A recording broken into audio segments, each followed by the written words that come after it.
This is NDTV.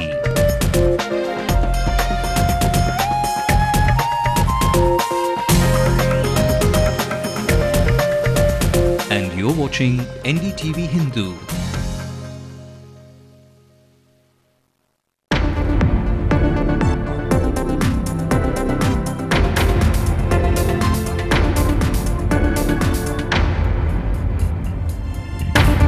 R. Nataraj moves the Central Administrative Tribunal against Latika Saran's appointment as the DGP. The government will now have to respond within 2 weeks. The bus strike by the trade unions in the city comes to an end, but a deadline has been set for the government for a final revision of their wages. 2 days after the Sri Lankan diplomats' visit, the city police nailed 7 accused in the Buddhist center attacks. Scores of the fishermen community are enraged over their slain brethren. Their protest against the Lankan Navy for the alleged killings continue. Pamper yourself with the 3G treat that's heading Chennai-wards, and it might not be too heavy on your purse too. Entertainment, mobile internet, social networking, browsing, and of course all other enabled non-voice and data services. 3G is really what would become a key driver. Welcome to the late night news on NDTV Hindu. I'm Evelyn Matthew. A quick scan of our national headlines before we head into those stories in detail. Government sources tell NDTV CVC PJ Thomas has to resign on a day when the government finds itself in a fresh controversy over his appointment. The government on the mat on the black money issue as well. The Supreme Court asks what action has been taken against tax violators. The oil minister says decontrol of kerosene and diesel isn't politically feasible. Eden Gardens is out of the World Cup race. The ICC says preparations are just too slow. And the Australian Open loses its sheen with both the top seeds crushing out.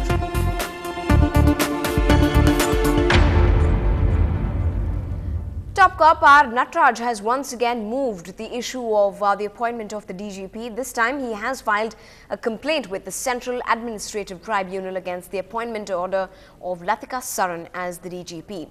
The government has to respond to the tribunal within 2 weeks. But just to bring to you what had transpired earlier on, this is the second time that Nataraj has acted on the issue. He had approached the Madras High Court earlier. The court had at that time recommended to the state government that a list of 5 names be drawn up and sent to the UPSC, out of which 3 would be shortlisted. This was done, and Latika Saran was reappointed as the Director General of Police by the state government in November. Now, in his petition to the tribunal, Nataraj has said that he was her senior and that his name was on top of the UPSC list. Also that he has 3 meritorious medals against her too, and that he has headed a department independently. The ball is now in the court of the state government. Ms. Saran is the first person to be appointed DGP in the country through the process of empanelment by the UPSC. Now, the day-long strike that was observed today by the trade union workers with the bus services has come to an end. At least 25% of the buses in the city were parked at stands, with drivers and union workers asking for a revision of the pay scale on par with their electricity board employees, their counterparts that is. But it was withdrawn after a meeting was convened. The workers have decided that if the government does not review their pay hike before the 1st of February, they will hit the streets again. Let's in fact bring up some of the scenes of protests that we've been seeing and receiving from different parts of the city. First up is Vadapalni Depot, which did see quite a heavy police deployment cover. 125 buses out of the usual 171 plied the streets. Meanwhile, the scene was no different at Coimbatore as well. The CMBT, the terminus there, one of the most important bus terminals in the city, up on your screens. The queues were long and commuters were an impatient lot.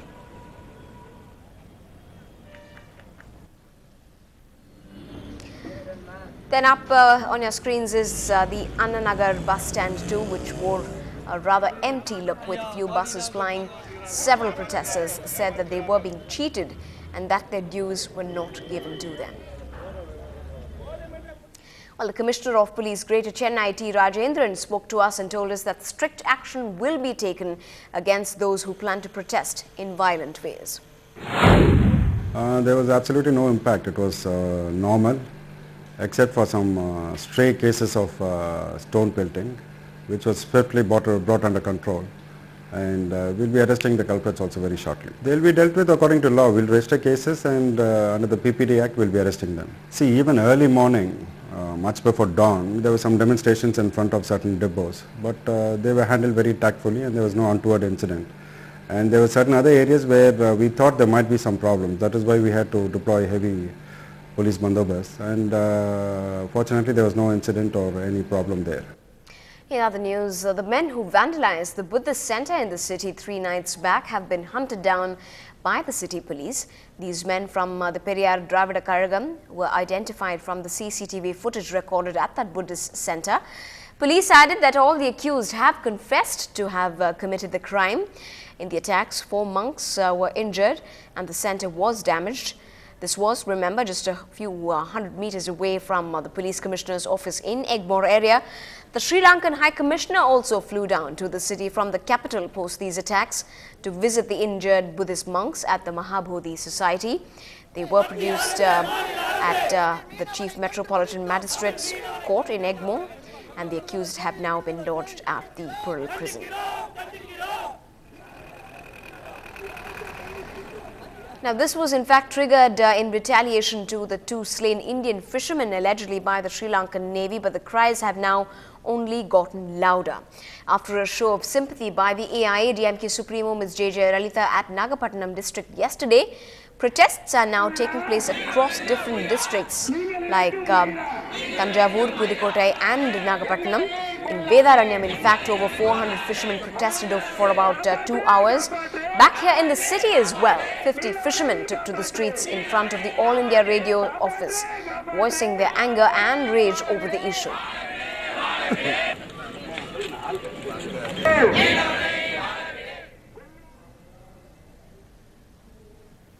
Well, in fact, clashes have been reported in Kalpakam area between VCK men and the fishermen community, but details still remain sketchy at the moment. But moving on, a meeting of the Tamil Nadu cabinet chaired by the Chief Minister M. Karunanidhi was held at the State Secretariat this evening.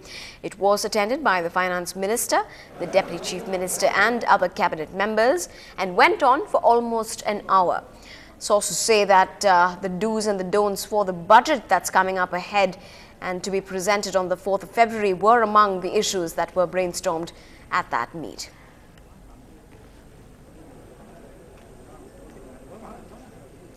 The political parties in the state of Tamil Nadu have started sending out feelers on possible alliance partners. But there are others who believe the battle of the polls is well fought alone, even if it is that they are going to be the last men standing. The state body of the BJP seems quite confident of going it alone. In fact, the state president, Pon Radhakrishnan, made that declaration today in the city, while also saying that they are on the offensive when it comes to the DMK. Not trying for any alliance with any party at this moment. We are strengthening our party to face the elections on our own. Even then, we are requesting all the parties, opposition parties in Tamil Nadu to join together to fight against the ruling party